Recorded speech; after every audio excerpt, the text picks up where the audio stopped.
Are attainable in Africa. That's according to Adrian Saville, who gave the keynote address at a business event in Johannesburg today. Well, he says that countries around the globe have only had to make improvements in 6 areas in order to turn their economies around. Countries in Africa need an encouraging environment and policy strength in order to grow.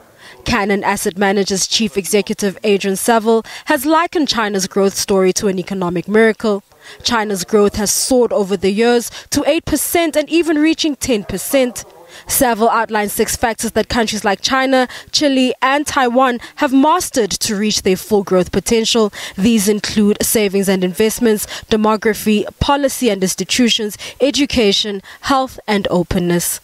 Identifying those 6 factors is the result of 10 years' work surveying more than 150 countries. And so we've got a great database on which to assess and score, rank South Africa.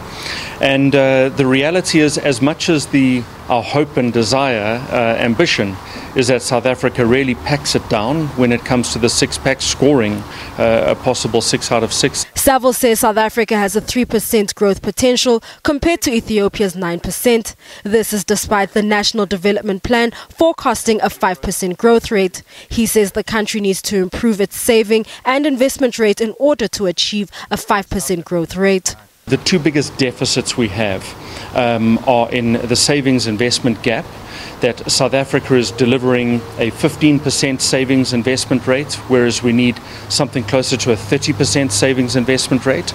And the second is in openness, and here, if anything, is the greatest opportunity, and perhaps the greatest tragedy might be a grand word, but missed opportunity.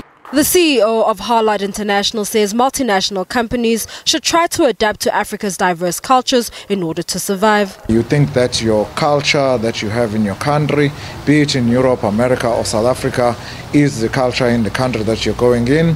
And we think that it results in the failures of many globally successful people in the continent. Balenhle Mthethwa, SABC News, Johannesburg.